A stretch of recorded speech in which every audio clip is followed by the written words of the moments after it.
Bismillahirrahmanirrahim.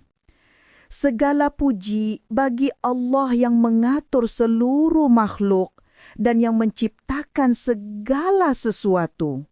Solawat dan salam semoga selalu dilimpahkan Allah kepada Sayyidina Muhammad sallallahu alaihi wasallam, pemimpin para nabi dan rasul. Ini adalah kitab Mukasyafatul Qulub, Syekh Imam Al-Ghazali. Sekali lagi penjelasan tentang rasa takut kepada Allah Ta'ala.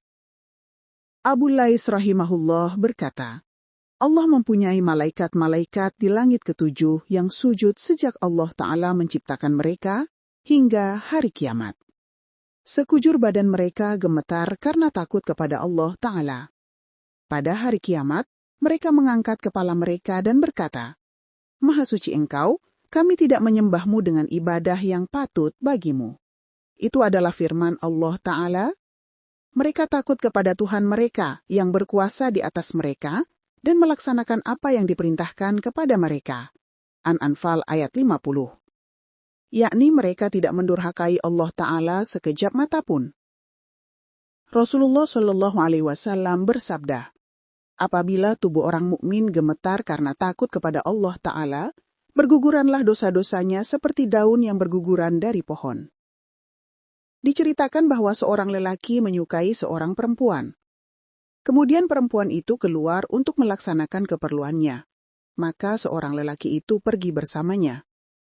Ketika ia menyendiri dengan wanita itu di dusun dan orang-orang sudah tidur, seorang lelaki itu menyampaikan keinginannya kepada wanita itu.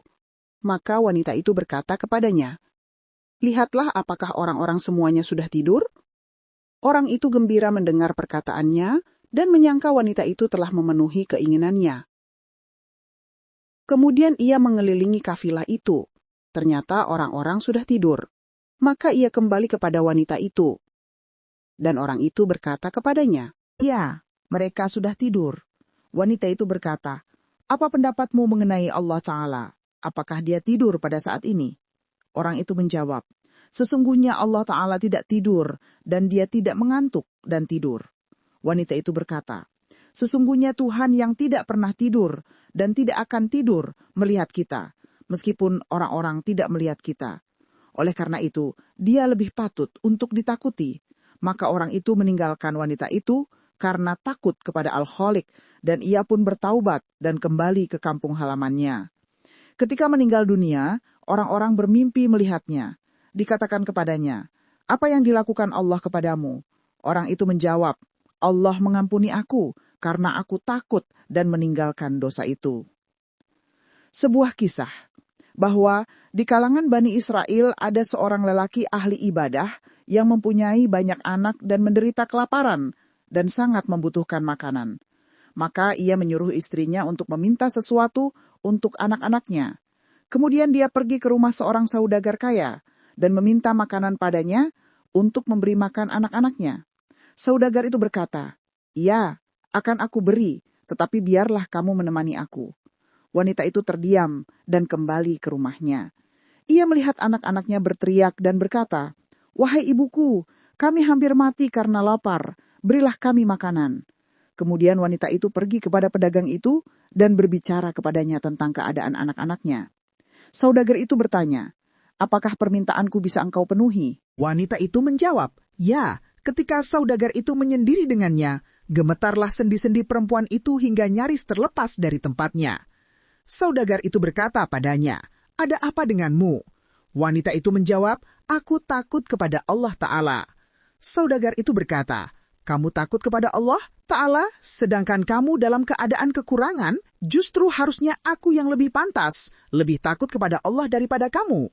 Saudagar itu lalu menjauhi wanita itu dan memberi makanan kepadanya, dan wanita itu pulang membawa banyak makanan untuk anak-anaknya, dan mereka pun bahagia.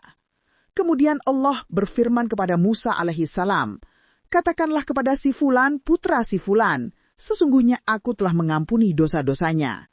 Lalu Nabi Musa alaihissalam datang kepadanya dan berkata, mungkin kamu telah berbuat salah, tapi ada kebaikan antara Anda dan Tuhan. Maka saudagar itu pun menceritakan kejadian itu kepada Musa. Dan Musa berkata, Sesungguhnya Allah, Tuhan yang Maha Kuasa, telah mengampuni dosa-dosamu di masa lalu. Demikian disebutkan dalam kitab Majma' al-Lataif. Diriwayatkan dari Nabi Shallallahu Alaihi Wasallam, hadis qudsi, bahwa beliau bersabda, Allah Ta'ala berfirman, Aku tidak mengumpulkan pada hambaku 2 ketakutan dan 2 keamanan. Barang siapa takut kepadaku di dunia, aku amankan dia di akhirat. Dan siapa yang merasa aman dariku di dunia, aku jadikan dia takut pada hari kiamat. Allah Ta'ala berfirman, karena itu janganlah kamu takut kepada manusia, tetapi takutlah kepadaku. Allah Ta'ala berfirman dalam ayat lain, karena itu janganlah kamu takut kepada mereka, tetapi takutlah kepadaku, jika kamu sungguh orang yang beriman. Ali Imran 175. Adalah Umar radhiyallahu an jatuh pingsan apabila mendengar ayat Al-Quran. Pada suatu hari, ia mengambil sepotong jerami, lalu berkata, Aduhai, kiranya aku adalah jerami ini, dan aku tidak menjadi sesuatu yang disebut. Aduhai, kiranya aku tidak dilahirkan oleh ibuku. Umar radhiyallahu an banyak menangis hingga mengalir air matanya dari kedua matanya. Pada wajahnya tampak 2 garis hitam disebabkan air mata. Nabi Shallallahu Alaihi Wasallam bersabda, maka orang mukmin patut takut kepada siksa Allah dan mencegah dirinya dari berbagai keinginan nafsu. Allah Ta'ala berfirman, adapun orang yang melampaui batas dan lebih mengutamakan dunia, maka sesungguhnya nerakalah tempat tinggalnya. Dan adapun orang-orang yang takut kepada kebesaran Tuhannya dan menahan diri dari keinginan hawa nafsunya, maka sesungguhnya surgalah tempat tinggalnya. An-Nazi'at 37 hingga 41. Barang siapa ingin selamat dari siksa Allah dan mendapatkan pahala dan rahmat-Nya, hendaklah ia bersabar dalam menghadapi kesulitan-kesulitan di dunia dan dalam melakukan ketaatan kepada Allah serta menjauhi berbagai maksiat.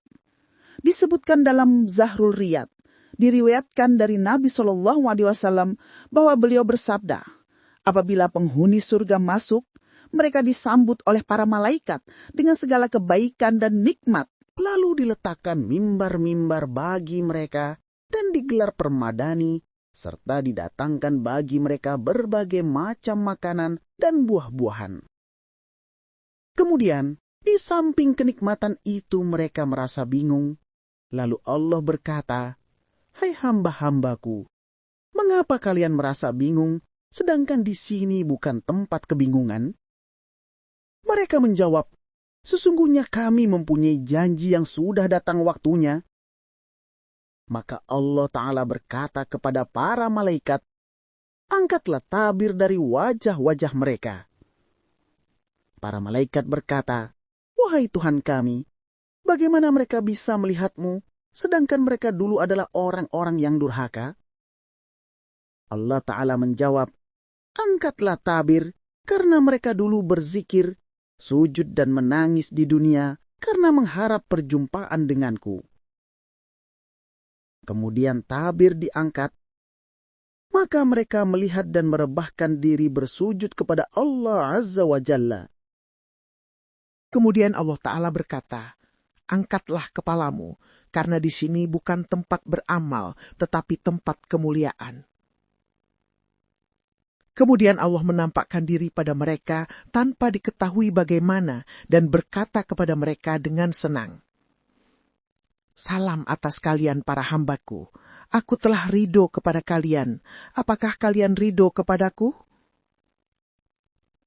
Mereka menjawab, mengapa kami tidak ridho, sedangkan engkau telah memberikan kepada kami segala sesuatu yang tidak pernah terlihat oleh mata, tidak pernah terdengar oleh telinga, dan tidak pernah terlintas pada hati manusia, yaitu firman Allah Ta'ala. Allah ridho terhadap mereka, dan mereka ridho terhadapnya. Al-Ma'idah 119.